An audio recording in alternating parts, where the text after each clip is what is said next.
You know, they say children are the future. I want each of you to take a second and think back to the beginning of your financial journey. Most of us that was 17 to 21 years old, some cases younger, some cases a little older. But I want you to think back to the beginning of your financial journey. And then I want you to think about your current financial literacy level. Think about if you knew what you knew about credit today, what you knew about budgeting today, what you know about saving today, what you know about establishing bank accounts, consistent income, side hustling, retirement accounts. Think about what you know financially today that you're competent in and you have a pretty good understanding, or you went through hardship and learned from to this day, and port that information back to the beginning of your financial journey. What if you could start your financial journey 17, 18, 19, 20 years old with the same understanding of financial literacy that you have right now? I'm going to tell you a quick story, and I want to get you the context of this story so you can understand what I'm getting to about financial literacy. I had a client in action maybe a couple of days ago at the time of this recording. It was a father who, call him maybe in his 40s, a daughter, she was 19, and a younger child, I'm going to assume might have been either the youngest sibling or, a niece or a nephew. In that scenario, the client I was actually helping was the 19-year-old. The father was just there to support. The 19-year-old was looking to establish their first checking account and, get their financial journey on the way. So the first thing I wanted to get an understanding of was like, what are you doing for banking right now? So the child, or young lady, 19, mentioned that she was using Chime for her banking, and she had also set up for their secure credit card, which I thought was cool. It's like, okay, you're already showing that you understand that this stuff is important, right? So she acknowledged that she had started banking with Chime. She had a secure credit card. My next thing was to get a little bit of a base understanding of where she was. Did she have an income coming in? Was she in school? What was the background? She was working 2 jobs, one full, one part, one at CVS. I believe that was her full-time job. Foot Locker was her part-time job. So she had 2 sources of income. She wasn't in school. She still lived with her parents. So I'll say, okay, cool. You already have a relationship with Chime. Not a full-scale banking institution, but they're providing you the means to transact your money right now. You want something a little bit more full-scale, full service. So you're already on your journey with building your credit. So cool. You got a great baseline already. So we go through the process of getting the account set up. We're talking about what's going to make sense for her. She's going to have what she needs to qualify for the checking accounts without having to worry about service fees because she has multiple direct deposits coming in. No problem. Say, listen, how are you feeling about starting your savings journey now? She's like, I'm open to it. That sounds great. She gets a little excited. Cool. We proceed on. We work on getting a savings account. She asked me about credit, credit and getting a credit card, etc. And I was like, look, based on where you are right now, you definitely can get started with a credit card, or at least we can set up another meeting and have a conversation about getting started with your next credit card. So she's already got her acumen together of what's important, however she's coming across it. So from that point on, we dive a little bit deeper. We get the account set up, and I'm trying to help her set up some of the online features and functions so she can manage her money and some of the additional tools that will help her make smarter financial decisions along the way. Some of those tools are going to be the credit monitoring. Other tools are going to be the opportunity to budget effectively. And there's another section of the app at the institution I work in that allows you to kind of do some financial planning, like goal planning. So you select your top financial priorities, and then it monitors your finances and your bank accounts and helps you save towards these objectives. Okay. So as we're setting up through this conversation to talk, about these different features, I'm talking to her about her savings goal. What's your main objectives? Okay, I want to get a car in the next year for my next birthday. Okay, cool. I do eventually want to buy a home. It's not immediately on the radar, but it is something I want to accomplish and do. Great. Your parents already own a home. So you're raised in an environment where you already understand some level of ownership. You don't understand the ins and outs of it, but you came up exposed to it. And that's what's important, right? So cool. We progress from the conversation. She starts out saying, well, maybe I'll just put $25 a pay period out of my checking account into my savings account. Can you help me set that up automatically? Absolutely, of course. As we dive in deeper, I'm showing her some of the features. We pull up her credit score and credit information inside the app. I say, okay, well, the app that we're using will provide you with your Vantage score, your Vantage 3.0 through Experian, I believe. So she's got like a 620 something already at 19 years old, just starting her financial journey. So of course I'm patting her on the back. Now, mind you, I do think there's a possibility that something negative was on her report. I didn't want to dig in it too far. Her father's right there. Who knows what that could have been? So there was a privacy respect thing. I didn't get into that. But nonetheless, she had a respectable credit score at 19 years old. So keep in mind the median FICO score is 715 across the country. You know, Black America is 627 at the time of this recording, the first quarter of 2025. She's 19 years old with a 620, 625. So I said, okay, that's solid. And I start to talk to her about some of the ways that she can make, improvements on that and grow and expand on her credit. I'm like, listen, there's a goal analysis inside of this app. We're going to punch it in and let's see what it recommends for you as next steps. And the predominant next steps were continue to pay on the accounts you have, pay this particular item all the way off, which was $1,000 or $1,900, something reasonable, and open new credit cards, get more credit established. And so she took that down. Cool, we got the credit part covered. So from that point on, we progress into her savings goals. We know she wants to buy a car. Fantastic. We dive into that portion of the app. We start looking into her savings goals and objectives.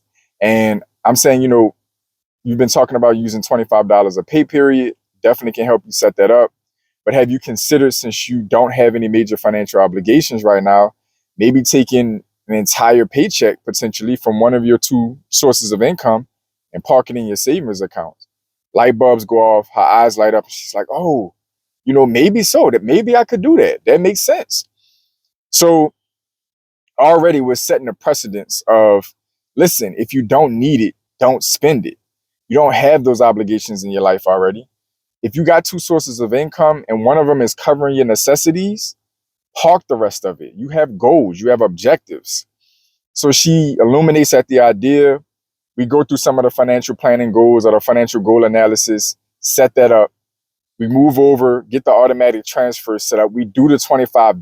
But what I encourage her to do from there is, listen, take one of these direct deposit forms, go straight to one of your employers, whichever one makes the most sense for your budget, and have them put this money directly in your savings account. Not that way you don't even have to think about it. So we get into the weeds a little bit deeper. I say, listen, speaking of saving, she's just starting both of these jobs. She's maybe at one and just starting the other one. I'm like, are you aware of what a 401k is? Are you using that yet? And she says, no, I don't know exactly what that is. I kind of heard about it, but I haven't set it up yet. And I said, listen, as soon as you go back to work, you have to provide your direct deposit information anyway. The first thing I want you to do is go back to your employers and find out what the 401k plan details are. And I want you to immediately sign up for it. At minimum, contributing the maximum amount they will match you for now. I explained to her that many companies will do. She's at two decent sized employers. I said, 9 out of 10 times, there'll be anywhere from 3 to 6% that they'll provide a match. You need to contribute that much. If you do your 3 to 5%, your employer's doing the 3 to 5%, and then you're getting what's considered market gains, because I explained to her it's invested in the stock market most times. You're young, so it might be slightly aggressively invested, but it's in stocks, and those stocks eventually over time will grow. They will go through their peaks and troughs, but they'll grow. So you're going to get market gain. You're going to get 3 to 5% from your employer, your own 3 to 5% contributions. I said, you'll be very surprised in what these accounts can add up to in the years coming down the line. She had no plans on leaving either one of these employers anytime soon, 3 to 5 year window of time at least, for what she can see. And I explained to her, listen, if you do leave abruptly, as long as you get past your vested period, these accounts are yours to roll over to your next employer or into some kind of IRA and keep them and keep building on them. She was excited. She was thrilled. We progressed out of that. I said, okay, great. We got a savings plan together. We've discussed your credit. We've discussed setting up retirement accounts at 19 years old. Let's look at something that doesn't get talked about much at this age. We have the ability to take a look at what's called a mortgage affordability calculator. You want to buy a home sometime in the near future, And owning a home, the sooner you do it, the sooner you can start to get the benefits if you buy strategically and buy smart. Now, I know that there's a lot of dispute of whether or not home ownership is still considered an asset or not, or a smart financial move, but we're going to have that debate on another time. Generally speaking, it's one of the top two assets that many people have in retirement is a paid off home. So we just going to stop there for now. I explained to her the sooner she can get into a home, the sooner she can experience the benefits if she buys smart. So let's take a look at where you are financially right now and take a look and see what you could afford if you were to step out and try to buy a home right now. The first thing that was eye-opening for her was, well, we have to break down what your income is in order to get this calculator to work for us. We know you don't have any monthly expenses report on your credit report that I was able to see. There's no student loans, no car notes, etc. So you're pretty much close to debt-free, and you're working a full-time and a part-time job. She had no idea what her gross annual income was, which was another eye-opener for her at 19 years old, because we had to break down what you make an hour at your full-time job, which I believe was $10 an hour, and $21 an hour at your part-time job. When we did all of the calculations and put it together, I said before taxes and deductions, you're somewhere in the proximity of $37,000, $38,000 a year. She's like, whoa. And I'm like, you should be, because believe it or not, we're in the state of Louisiana, and the median income for the state of Louisiana is under $40,000 a year, and you're 19 years old. So you have a full-time adult's income at 19 years old with no debt and no significant responsibilities. So we finished the calculator out. Her affordability came out to about $170,000 of home that she could afford right now. That's with her having no debts, and that's with her having the income that she has, and that's assuming that she got her credit score up above a 700, which is completely doable at the stage she's at. So I showed her, I said, you technically can afford a $170,000 home right now. And then once we get outside of the metro area of New Orleans, that's actually feasible for a property in outskirts suburbia. And so I said, that was actually with us playing with the idea of you having a car note of $300 or $400 a month. I actually simulated that in, even though I know she didn't have any debts. I said, now, if we take this car note out and you have no debts and you buy your property first, you now qualify for what? $203,000 based on the exact same metrics with no monthly debt, no car note. She was astonished.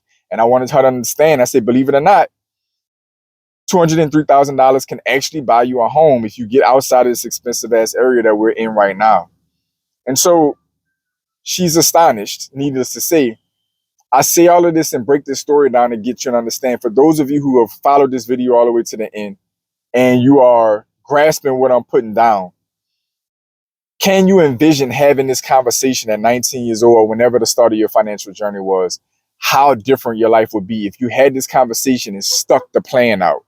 If you built your credit the way the simulator broke down for you. If you saved an entire paycheck from one of your two sources of income prior to having any significant financial obligations at the start of your financial journey for years. If you did a 3 to 5% match or a maximum employer match on a 401k, soon as you got your first job and wrote it out for X amount of years. Imagine if you bought your first property before you bought your first car. Let's double down and say maybe you even bought your first rental property or house hack before you bought your first car. For those of you who are old enough and have enough life experience, can you sit down and quantify where your life would be if you had that level of financial literacy when you started? That is the power of financial literacy, especially when it's mixed or coupled with time. When you understand good financial literacy on your personal finances, and you understand it early enough in your life before you made too many mistakes, before you're too far behind, just imagine the level of success that you can have in your life if you started that way. So I want this to be a twofold message out of this story.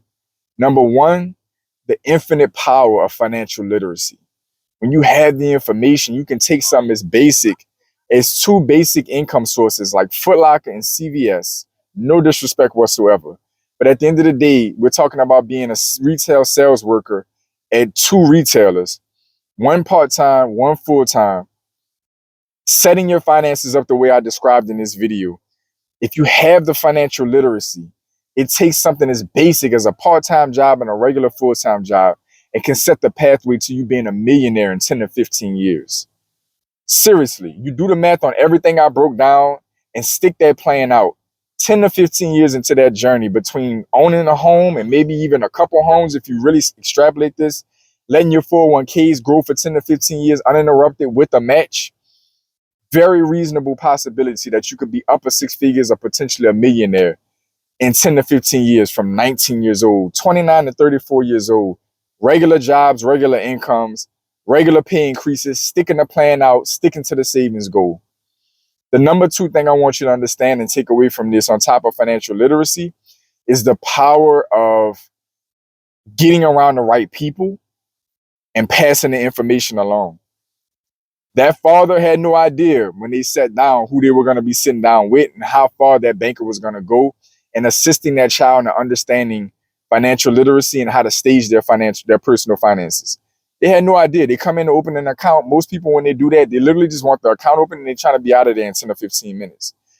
I took the time out to lay down a full financial plan for free that if this child were to follow, this teenager was to follow, will set them up the rest of their life. They could be retired in their 40s. They can take this plan and be retired in their 40s, doing nothing special but sticking to what I laid out. So if you don't take anything else away from this video, is the power of financial literacy and implementation and the power of being around the right people one time. That conversation was somewhere between 35 and 45 minutes. If it was to be followed and implemented, that child's life is changed forever in 35 to 45 minutes around the right person. Comment down below. Let me know your thoughts, questions, feedback, your life experience. I want you to also comment down below and let me know what would your life be like if the financial acumen and financial literacy you have now was applicable to when you started your financial journey. If you had it when you started, comment down below and let me know where you would be in your life right now. To all my pioneers, welcome back. To my new viewers, welcome in. This is JP from Blueprint for Prosperity Network, founder and architect of the channel, with the base mission in mind to help you maximize your relationship banking and maximize your borrowing capacity so you can customize your blueprint for prosperity. Get in the description section below. If you want to tie in with me on Instagram, get in the description section below if you want to work with me one-to-one. Other than that, I want you to like, comment, share, subscribe, support the content so this channel can continue to support you. I want each and every one of you to stay focused, stay in motion. I'll see y'all soon.